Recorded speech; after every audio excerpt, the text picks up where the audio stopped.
Hello friends, आपका स्वागत है सिविलियन क्लासेस में। तो आज हम डिस्कस करने जा रहे हैं स्टील स्ट्रक्चर, जिसके पिछले लेक्चर में हम लोग पढ़े थे कॉलम बेस के बारे में। तो हमने आपको बताया था कि कॉलम बेस होता क्या है, कितने प्रकार के होते हैं।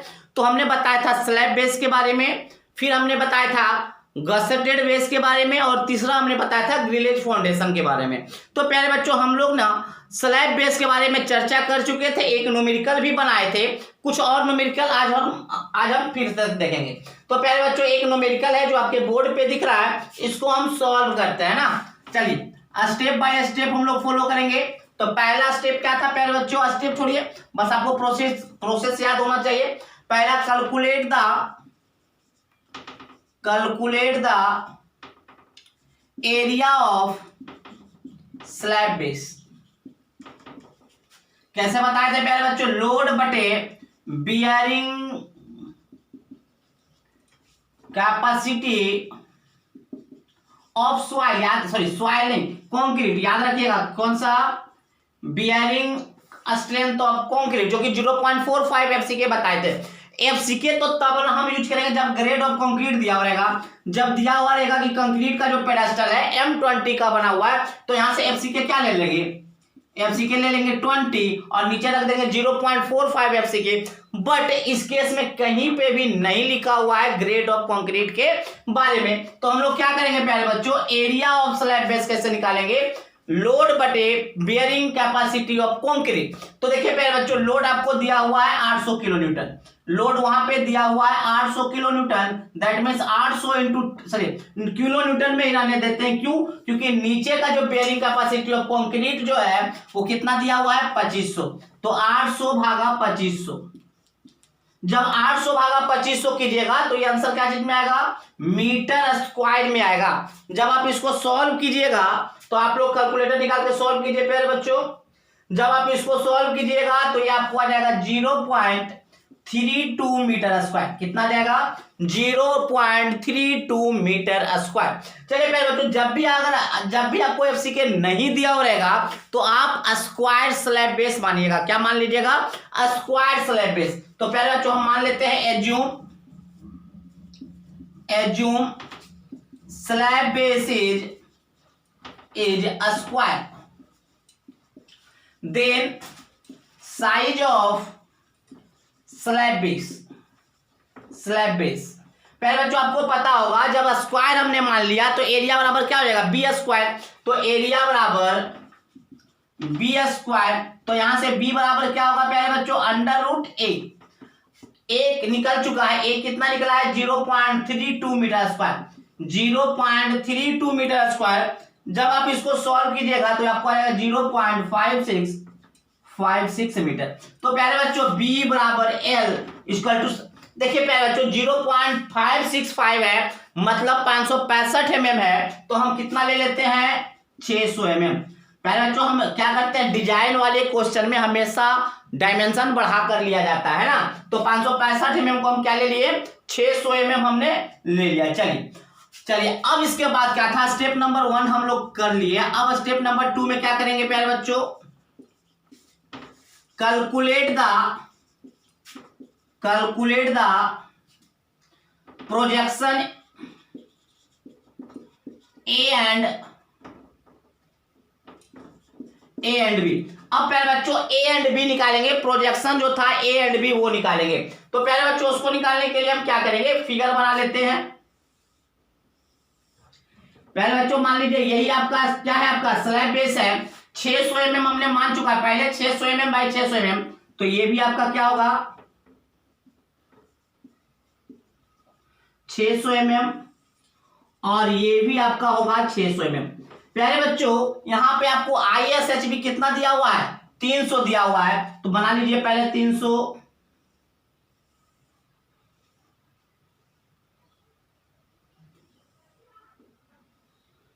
तो हमने ये ISB 300 बना लिया। ISMB 300 का मतलब क्या होगा प्यारे बच्चों, ये आपका 300 होगा। अब देखिए आपका जो विड्थ दिया हुआ है, फ्लेंज विड्थ दिया हुआ है 200 mm। तो इसका मतलब फ्लेंज विड्थ कितना है प्यारे बच्चों, ये 200 mm। अब ये बताइए ये डायमेंशन और ये डायमेंशन, ये डायमेंशन।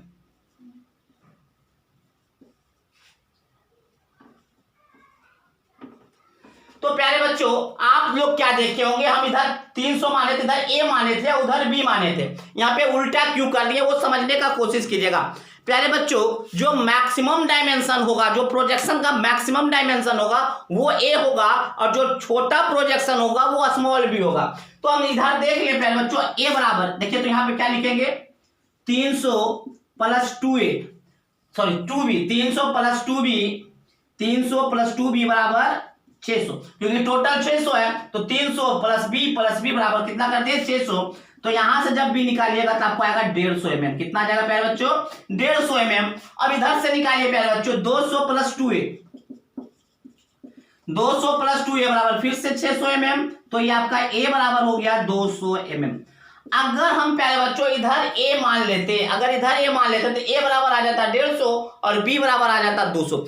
हम आपको क्या बोले, कॉन्सेप्ट क्या बता रहे हैं कि हमेशा a और b में a बड़ा होगा, नहीं तो दोनों बराबर होगा, नहीं तो दोनों बराबर होगा। प्यारे बच्चों आप ये सोच रहे होंगे कि सर जो प्रोसेस बताए थे उसमें तो बताए थे कि फॉर इकोनॉमिकल सेक्शन a बराबर b। प्यारे बच्चों वो प्रोसेस तब आप काम कीजिएगा जब आपका एफसीके का वैल्यू दिया रहेगा, ग्रेड ऑफ कंक्रीट का वैल्यू दिया रहेगा। जब ग्रेड ऑफ कंक्रीट का वैल्यू नहीं दिया रहेगा तो आप स्क्वायर स्लैब बेस मान करके ए और बी इस तरह से आप निकाल सकते हैं। बात समझ में आया प्यारे बच्चों? तो देखिए प्यारे बच्चों हमने प्रोजेक्शन भी निकाल लिया, मतलब हमने लेंथ विड्थ दोनों निकाल चुके हैं। अब मेरा काम क्या है, थिकनेस निकालना। क्या निकालना? थिकनेस ऑफ स्लैब बेस निकालना। ठीक है, तो चलिए सबसे पहले आप इसको नोट डाउन कीजिए, हम लोग थिकनेस भी बताएंगे और यहाँ पे सीखना होगा कि कंक्रीट पेडेस्टल का डिजाइन कैसे करते हैं। ठीक है, तो सबसे पहले आप इसको नोट डाउन कीजिए।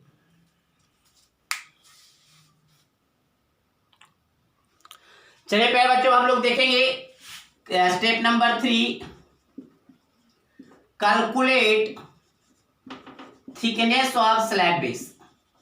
थिकनेस ऑफ स्लैब बेस प्यारे बच्चों थिकनेस कैसे निकालेंगे, तो हमने आपको फॉर्मूला बताया था √3w a square minus 0.25 b square बटे सिग्मा bs। प्यारे बच्चों 3w ए तो हमने निकाल चुका, 200 का होल स्क्वायर 0.25, बी कितना था 150 का होल स्क्वायर, और सिग्मा बीएस तो हमको पता है प्यारे बच्चों कि इसका फिक्स वैल्यू है 185। अब मेन बात रहा डब्ल्यू निकालना, तो डब्ल्यू बराबर हम लोग बता चुके हैं प्यारे, पी बटे प्रोवाइडेड एरिया, पी बटे प्रोवाइडेड एरिया। जब चेक करते थे तो ये डब्ल्यू निकलता था, देख लीजिएगा। तो पी कितना है प्यारे बच्चों 800 किलो न्यूटन, तो किलो न्यूटन को हम लोग बदल देते हैं 10⁻³ न्यूटन में। अब प्रोवाइडेड एरिया आपका था 600 × 600, प्रोवाइडेड एरिया कितना था 600 × 600। जब आप इसको कैलकुलेट कीजिएगा प्यारे बच्चों तो W का वैल्यू आपको आ जाएगा 2.22। कितना आ जाएगा 2.22 न्यूटन पर मिलीमीटर स्क्वायर। तो टीएस का वैल्यू क्या हो जाएगा प्यारे बच्चों 3 × 2.22, 200 का होल स्क्वायर माइनस 0.25 × 150 का होल स्क्वायर अब बटे 185। जब आप इसको कैलकुलेट कीजिएगा प्यारे बच्चों तो ये आपका जो वैल्यू आएगा वो आ जाएगा 35.01 mm। तो प्यारे बच्चों हमने कंक्रीट स्लैब बेस का हम लोग डिजाइन कर चुके हैं। कैसे? क्योंकि प्यारे बच्चों स्लैब बेस का हम लोग लेंथ भी बता चुके हैं, विड्थ भी बता चुके हैं और थिकनेस भी बता चुके हैं। तो ये तो स्लैब बेस का डिजाइन हम लोग कर चुके हैं, डिजाइन स्लैब बेस हो चुका है। मेन बात है प्यारे बच्चों अब क्या बोल रहा है, also design the concrete pedestal, also design the concrete pedestal. तो इसका भी हम लोग चर्चा कर लेंगे कि कंक्रीट पेडेस्टल का डिजाइन कैसे करेंगे। तो आप इसको नोट डाउन कीजिए। चलिए प्यारे बच्चों अब हम लोग कंक्रीट पेडेस्टल का डिजाइन करेंगे। तो कंक्रीट पेडेस्टल तो यही है ना, तो कंक्रीट पेडेस्टल का डिजाइन का मतलब भी क्या होगा, इसका लेंथ बताना, अंदर इसका विड्थ होगा विड्थ बताना, और तीसरा इसका थिकनेस बताना है ना। तो प्यारे बच्चों बहुत ही आसान है। सबसे पहले हम लोग निकालेंगे area of concrete pedestal, area of concrete pedestal. बात समझ में आया? क्या निकालेंगे? सबसे पहले हम इस कंक्रीट पेडेस्टल का सरफेस एरिया निकालेंगे, जो क्या होगा, बी इंटू एल होगा। क्या होगा? बी इंटू एल होगा। तो पहले बच्चों याद रखिएगा, जब भी आप कंक्रीट पेडेस्टल का एरिया निकालिएगा तो यहाँ पे क्या कीजिएगा, पी प्लस उसका 10%। 10% मतलब 0.1 इंटू पी। क्या करना है प्यारे बच्चों, लोड लेना है और लोड का 10% एक्स्ट्रा आपको लेना होगा और नीचे लिखना होगा permissible bearing capacity of soil. Bearing capacity of soil. प्यारे बच्चों याद रखिएगा, जब हम area of concrete pedestal slab ले रहे थे, एरिया ऑफ स्लैब ले रहे थे, तो नीचे जो ले रहे थे वो बियरिंग कैपेसिटी ऑफ कंक्रीट ले रहे थे। जब हम कंक्रीट पेडेस्टल का निकाल रहे हैं तो सॉइल का बियरिंग कैपेसिटी, इसको याद रखिएगा। जब हम कंक्रीट पेडेस्टल का एरिया लेते हैं, निकालने जाते हैं, तो नीचे सॉइल का बियरिंग कैपेसिटी होता है और जब हम स्लैब बेस का एरिया निकालने जाते हैं तो वहां पे कंक्रीट का बेयरिंग कैपेसिटी होता है। तो चलिए हम यहाँ पे निकालते हैं। पी कितना दिया हुआ था प्यारे बच्चों, 800 प्लस 0.1 इंटू 800 मतलब 80। 880 हो जाएगा ऊपर। अब देखिए बेयरिंग कैपेसिटी ऑफ सॉइल दिया हुआ है कितना, 220 प्यारे बच्चों। तो ऊपर हो जाएगा 880/220 मतलब 4 मीटर स्क्वायर। तो इस केस में भी आप क्या मान लीजिएगा, स्क्वायर मान लीजिएगा। तो एल बराबर बी बराबर कितना हो जाएगा, 2 मीटर हो जाएगा या नहीं? अरे भाई 4 मीटर स्क्वायर है, स्क्वायर मान लीजिएगा। तो लेंथ और विड्थ दोनों क्या हो जाएगा, 4 मीटर। तो length and width of concrete pedestal कैसे निकला प्यारे बच्चों, अंडर रूट हमने 4 किया। अंडर रूट 4 मतलब 2 मीटर। तो 2 मीटर लेंथ भी हो गया, 2 मीटर इसका विड्थ भी हो गया। अब हमको निकालना है प्यारे बच्चों thickness, depth of concrete pedestal. प्यारे बच्चों डेप्थ ऑफ कंक्रीट पेडेस्टल निकालने के लिए आपको थोड़ा सा दिमाग लगाना होगा। क्या लगाना होगा, देखिए स्लैब बेस से कंक्रीट पेडेस्टल में लोड ट्रांसफर होगा तो 45 डिग्री पे होता है। आपको याद रखिएगा कितना पे होता है, 45 डिग्री पे होता है। कितना पे होता है, 45 डिग्री पे। ये आपको याद रखना। तो मान लीजिए प्यारे बच्चों ये आपका कितना है, 45 डिग्री। ये आपका कितना है, 45 डिग्री है। चलिए अब ये बताएं प्यारे बच्चों, ये आपका तो 2 मीटर है। ये तो आपका लेंथ हमने निकाल चुका है। कितना है लेंथ, 2 मीटर। कंक्रीट पेडेस्टल का लेंथ 2 मीटर। चलिए बहुत ही अच्छा।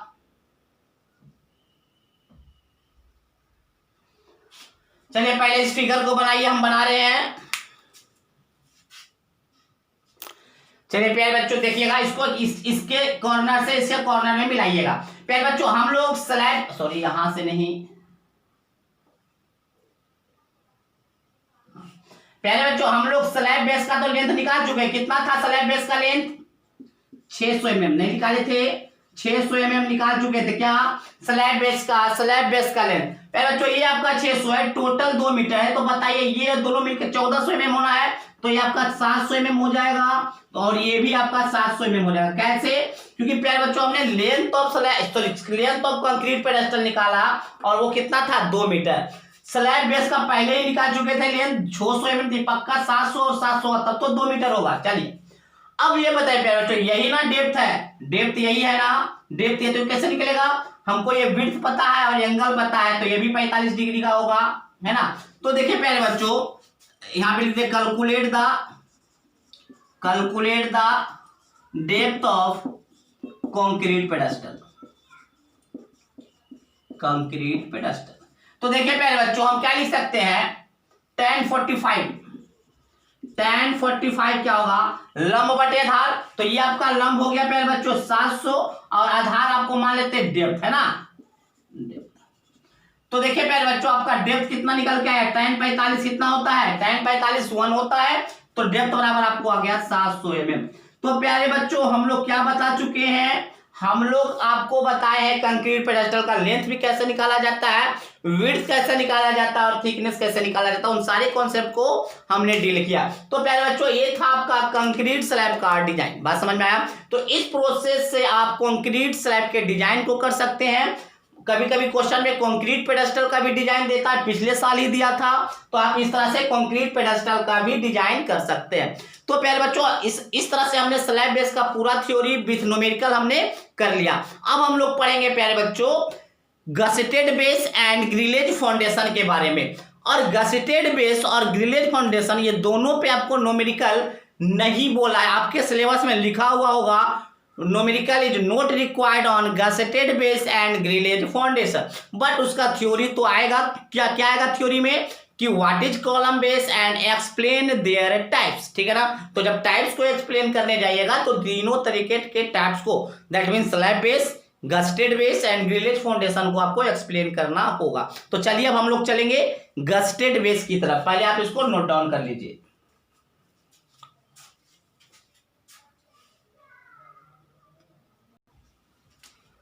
चलिए प्यारे बच्चों हम लोग पढ़ेंगे गस्टेड बेस के बारे में। तो प्यारे बच्चों गस्टेड बेस भी क्या है, एक कॉलम बेस का ही टाइप्स है। तो कॉलम बेस का डिफिनीशन क्या लिखाए थे, कॉलम बेस एक ऐसा स्टील स्ट्रक्चरल एलिमेंट है जो कॉलम लोड को ट्रांसफर करता है फुटिंग में, यही ना बोले थे। अब फिगर से देखिए प्यारे बच्चों, ये आपका सिस्टम है, इसमें तो प्यारे बच्चों कॉलम लोड को ट्रांसफर करेगा कहाँ, सॉइल में। एक और है गस्टेड बेस, ये है आपका गस्टेड बेस। ये क्या करता है प्यारे बच्चों, कुछ ना कुछ लोड ये क्या करता है यहां से यहां ट्रांसफर कर लेता है, और जो ट्रांसफर लोड होता है वो नीचे दे देता है। तो गस्टेड बेस का भी काम है, कॉलम लोड को ट्रांसफर कहां करता है, ये भी सॉइल में ट्रांसफर करता है। ये आपका गस्टेड बेस है प्यारे बच्चों। और यहां पर जो एंगल है उसको कहते हैं गस्टेड एंगल। पिछले स्लैब बेस में जो एंगल हम प्रोवाइड करते थे उसको बोलते थे क्लीट एंगल। क्या बोलते थे, क्लीट एंगल। जबकि हम इसमें जो बात करेंगे वो कहेंगे गस्टेड एंगल बोलते हैं, ठीक है ना। तो देखिए प्यारे बच्चों क्या क्या लिखा हुआ है, gusseted base is suitable for a column subjected to eccentric load. प्यारे बच्चों गस्टेड बेस तभी आपको प्रोवाइड किया जाता है जब कैसा लोड हो कॉलम पे, इसेंट्रिक लोड हो। अगर इसेंट्रिक नहीं हो, एक्सियल लोड हो, तो सिर्फ स्लैब बेस ही प्रोवाइड किया जाता है। बात समझ में आया। तो gusseted base is suitable for column subjected to eccentric load. वैसा कॉलम जो इसेंट्रिक लोड रेसिस्ट करता है तो वहां पे गस्टेड बेस दिया जाता है। Next, a gusted base is assumed to fixed with column and can resist lateral load। प्यारे बच्चों ये गस्टेड बेस जो है वो क्या मान लिया जाता है, फिक्स है, किसके साथ, कॉलम के साथ फिक्स है, इसीलिए वो लैटरल लोड, इधर से जो हवा विंड का लोड आएगा वो रेसिस्ट कर सकता है। Next, gusseted angles are design to resist column load. प्यारे बच्चों इस गस्टेड एंगल को भी जब डिजाइन किया जाता है तो ये मानकर किया जाता है कि कुछ ना कुछ कॉलम लोड को ये भी रेसिस्ट करेगा। याद कीजिए जब हम क्लीट एंगल पढ़ा रहे थे कब, जब स्लैब बेस पढ़ा रहे थे तो उसमें लिखे थे cleat angles are not design for column load, but यहाँ पे गस्टेड एंगल का जो डिजाइन करते हैं वो कॉलम लोड पे डिजाइन किया जाता है। चलिए, most suitable angle section to be provided as gusset angle is unequal angle section with longer leg is connected to gusset plate। प्यारे बच्चों सबसे सुटेबल गस्टेड एंगल कौन सा होता है, अनइक्वल एंगल सेक्शन। कैसा, इक्वल नहीं, अनइक्वल एंगल सेक्शन। और जो लंबा वाला जो लेग है, जो लॉन्गर लेग है, वो गस्टेड बेस के साथ कनेक्ट होना चाहिए। तो हमने क्या बोला प्यारे बच्चों, मोस्ट इकोनॉमिकल या most suitable angle section as a gusseted angle is unequal angle section and longer leg is connected with gusseted base। चलिए नेक्स्ट पॉइंट हमने क्या लिखा प्यारे बच्चों, the load carrying capacity of gusseted base is more than slab base. Slab base की तुलना में gazetted base थोड़ा ज्यादा मजबूत है, थोड़ा ज्यादा लोड रेसिस्ट करता है। बात समझ में आया। तो यही बात लिखा हुआ है कि लोड कैरिंग कैपेसिटी जो होता है गस्टेड बेस का थोड़ा ज्यादा होता है, किसके रिस्पेक्ट में, स्लैब बेस के रिस्पेक्ट में। तो ये कहानी था प्यारे बच्चों किसका, गस्टेड बेस के बारे में, ठीक है ना। तो सबसे पहले इसको नोट डाउन कीजिए, हम इसके डिजाइन प्रोसीड्यूर को भी देख लेंगे, उस पर एक न्यूमेरिकल भी देख लेंगे, बट ये आपके सिलेबस में नहीं है, सिर्फ स्लैब बेस पे आपको न्यूमेरिकल करना है। चलिए इसको नोट डाउन कर लीजिए।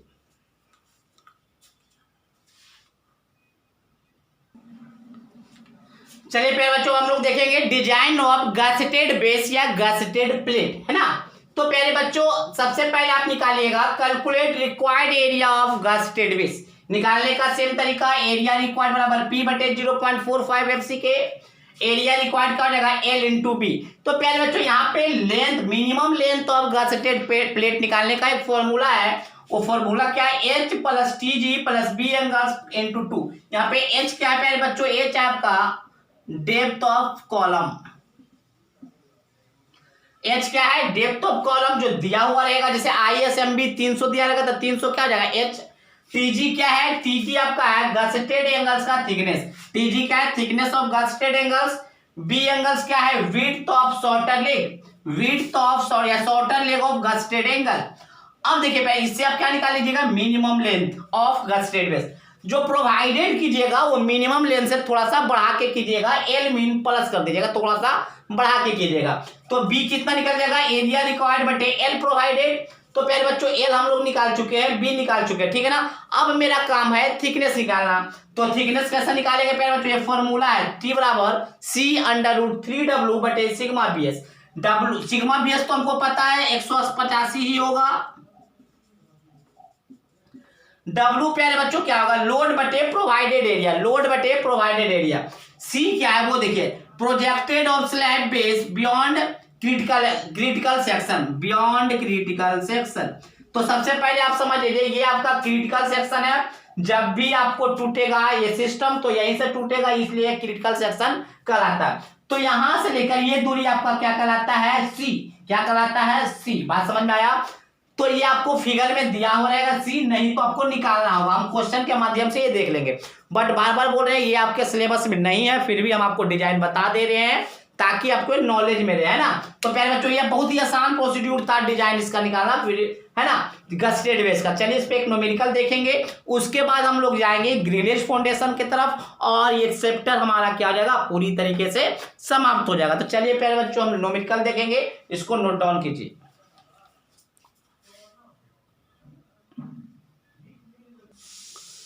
चलिए प्यारे बच्चों एक न्यूमेरिकल देखते हैं गसेटेड प्लेट पे भी, चलिए ठीक है ना। तो सबसे पहले हमको निकालना था area required of gusseted base. तो कैसे बताए थे प्यारे बच्चों, P बटे 0.45 FC के, P आपको दिया हुआ है 1800 किलो न्यूटन, किलो न्यूटन को न्यूटन में बदलेंगे तो 10⁻³ बटे 0.45, FCK का वैल्यू दिया हुआ है M20, तो FCK का वैल्यू 20। तो देखिए प्यारे बच्चों आपको यह कैलकुलेट होकर आ जाएगा 2 × 10⁵ मिलीमीटर स्क्वायर। तो प्यारे बच्चों अब हम क्या निकालेंगे, एल मीन। क्या निकालेंगे, एल मीन। एल मीन हमने क्या बोला था, H plus T G plus B angles I into 2। तो प्यारे बच्चों H कितना दिया है, depth of slab, depth ISHB 350, तो 350। थिकनेस ऑफ स्लैब देखिएगा 16, थिकनेस ऑफ स्लैब कितना है 16। प्यारे बच्चों सही कर लीजिएगा, पिछले बार दिखा दिए थे TG बराबर थिकनेस ऑफ गसेटेड एंगल, नहीं सुधारिए उसको, थिकनेस ऑफ स्लैब है, TG माने thickness of slab, thickness of slab याद कीजिए। बी एंगल्स क्या बताए थे, विड्थ, विड्थ मतलब शॉर्टर लेग, शॉर्टर लेग कितना था प्यारे बच्चों एंगल का 75, शॉर्टर लेग यही है ना, लॉन्गर लेग 100 और शॉर्टर लेग कितना 75, तो 75 I इंटू 2। तो जब आप इसको कैलकुलेट कीजिएगा प्यारे बच्चों तो आपको ये आ जाएगा 532 mm। कितना आ जाएगा, 532 mm। तो प्यारे बच्चों हम क्या बोले थे, एल प्रोवाइडेड क्या होगा, एल मीन प्लस प्लस, तो एल मीन प्लस कितना ले 532 आया हुआ है, तो हम लोग 550 mm ले लेते हैं। तो विड्थ रिक्वायर्ड क्या हो जाएगा प्यारे बच्चों, रिक्वायर्ड विड्थ तो हो जाएगा एरिया रिक्वायर्ड बटे L mean plus, area required कितना है आपका 2 × 10⁵ बटे 550, दैट मीन्स ये आपको आ जाएगा प्यारे बच्चों 363 mm, 363 mm। तो ये हमारा 363 mm आ गया, ठीक है ना। तो लेंथ और विड्थ हमने बता दिया है ना, स्लैब बेस गसेटेड बेस का लेंथ और विड्थ हमने बता दिया। अब हमको क्या बताना है, थिकनेस ऑफ स्लैब गसेटेड बेस। तो कैसे निकलेगा, हमने बताया था C गसेटेड बेस का क्या C और क्या था 3W बटे सिग्मा BS। प्यारे बच्चों C हम देख लेते हैं, C कितना हो जाएगा। तो देखिए प्यारे बच्चों यही था ना C, तो अगर आप ध्यान से देखिएगा तो देखिए C का वैल्यू कितना हो जाएगा 14 प्लस टोटल विड्थ लीजिए 75 देखिए प्यारे बच्चों आपका ये घटेगा ना, ये तो घट जाएगा, इसको घटा दीजिए, कितना है 10, 10 घटा दीजिए, तो जब आप इसको घटाइएगा तो ये आपको आ जाएगा 79 mm। कैसे निकाले? 14, ये 14 दिया हुआ था क्वेश्चन में, 14 दिया हुआ था क्वेश्चन में, आप निकाल लीजिएगा। 14 प्लस 75, 75 पूरा इसमें तो थिकनेस घटा दिया ना, सी बराबर आ गया आपका 679, सी बराबर 79 अंडर रूट 3। डब्ल्यू का वैल्यू क्या बोले थे पहले बच्चों? डब्ल्यू का वैल्यू पी बटे प्रोवाइडेड एरिया। तो पी कितना है प्यारे बच्चों? पी आपका 1800 इंटू 10⁻3। ये प्रोवाइडेड एरिया कितना है? 550 इंटू 363। तो डब्ल्यू का वैल्यू है आपको आ जाएगा प्यारे बच्चों, डब्ल्यू का वैल्यू आपको आ जाएगा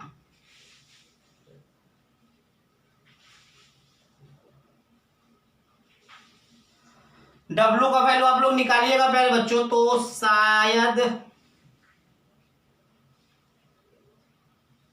देख लीजिएगा डब्ल्यू का वैल्यू आपको निकल चुका है। डब्ल्यू का वैल्यू आप यहां रख दीजिएगा और सिग्मा बी एस 185 है, तो आप रख के आप इसका answer thickness of gusseted base देख लीजिएगा ना, डब्ल्यू का वैल्यू आप यहां से कैलकुलेट कर लीजिएगा। तो प्यारे बच्चों इस तरह से हम लोग गस्टेड बेस भी पढ़ लिए, इस पे एक न्यूमेरिकल भी कर लिए, भले आपके सिलेबस में ये नहीं था, ठीक है ना, फिर भी हम इस पे एक न्यूमेरिकल हमने देख लिए। अब लास्ट टॉपिक है प्यारे बच्चों कौन सा? Grillage foundation. तो प्यारे बच्चों ग्रिलेज फाउंडेशन इस चैप्टर का लास्ट टॉपिक है, वो बहुत ही जल्द खत्म हो जाएगा और इस तरह से आपका ये पूरा यूनिट समाप्त होगा, है ना। तो चलिए पहले आप इसको नोट डाउन कीजिए, उस लास्ट टॉपिक को भी हम लोग खत्म करते हैं।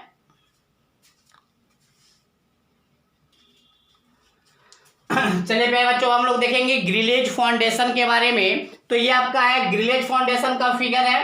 तो प्यारे बच्चों ग्रिलेज फाउंडेशन वहां पे यूज किया जाता है जहां पे हैवी लोड आता हो, क्या आता हो? हैवी लोड आता हो, और नीचे का जो सॉइल है उसका बेयरिंग कैपेसिटी बहुत ही कम हो। क्या बोले प्यारे बच्चों? जहां पे हम लोड लगा रहे हैं वहां का सॉइल का बेयरिंग कैपेसिटी बहुत ही कम है और लोड भी हैवी है, तो उस केस में हम लोग ग्रिलेज फाउंडेशन देते हैं। ग्रिलेज फाउंडेशन देने से क्या होता है प्यारे बच्चों? देखिए बहुत सारे आपका क्या यहाँ पे कॉलम बीम्स दिए जाते हैं, एक्चुअली बीम्स है, ये बहुत सारे बीम्स दिए जाते हैं, जिससे क्या होता है जो लोड ट्रांसफर होता है वो बहुत ही लार्ज एरिया में, यहाँ पे भी फैल गया, यहाँ पे भी फैल गया, तो बहुत ही लार्ज एरिया में फैल जाता है, जिससे लोड ट्रांसफर होने में आसानी होता है ना। तो देखिए प्यारे बच्चों क्या क्या लिखा हुआ है, grillage foundation is suitable for column subjected to heavy load. क्या बोला? ग्रिलेज फाउंडेशन वहां सुटेबल है जहां पे कॉलम पे हैवी लोड आते हैं with less bearing capacity of soil. और दूसरा केस क्या है? लोड पे तो हाई लोड हैवी लोड आ ही रहा है, बट उसके साथ साथ जो सॉइल का बेयरिंग कैपेसिटी है वो भी कम है, तो आपको ग्रिलेज फाउंडेशन देना होगा। चलिए, due to grillage foundation the load is distributed to a larger area of soil mass. प्यारे बच्चों ग्रिलेज फाउंडेशन देने से क्या होता है कि लार्जर सॉइल के लार्जर एरिया में लोड ट्रांसब्यूट होता है, अगर डिस्ट्रीब्यूट होता है। अगर ग्रिलेज फाउंडेशन नहीं होता तो बहुत ही कम एरिया में ट्रांसमिट होता, मगर बहुत सारे ग्रिलेज बीम लगा देने से, ट्रांसबीम लगाने से क्या होता है प्यारे बच्चों? सारे एरिया में लोड ट्रांसमिट हो जाता है। तो याद रखिएगा, due to grillage foundation the load is distributed to a larger area of soil mass. बात समझ में? सॉइल मास के लार्जर एरिया में लोड डिस्ट्रीब्यूट हो जाता है। The clear distance between the edges of beam should not be less than 75 mm। प्यारे बच्चों ये जो देख रहे हैं ना, ये एज ऑफ जो बीम है वो 75 mm से कम नहीं होना चाहिए, ठीक है ना, नोट लेस देन 75 mm। बात समझ में आया? 75 mm से कम नहीं होना चाहिए दोनों बीम्स के बेस एजेस के बीच के distance. Minimum cover for concrete pedestal should be 100 mm। यहाँ पे मिनिमम कवर बोलने का मतलब क्या है प्यारे बच्चों? जो कंक्रीट पेडेस्टल है उसका जो थिकनेस है वो 100 mm से कम नहीं होना चाहिए। तो प्यारे बच्चों इस प्रकार से हमारा कॉलम बेस का जो आपका यूनिट था वो आपका यूनिट पूरी तरीके से समाप्त होता है ना। तो हम आज खत्म करते हैं क्या, कॉलम बेस पूरी तरीके से समाप्त हुआ। अगले क्लास में आपको जो जाएगा वो जाएगा, क्या जाएगा प्यारे बच्चों? बीम्स। क्या जाएंगे? बीम। तो आज के लिए क्लास इतना ही, आज के लिए बस इतना ही। Thank you.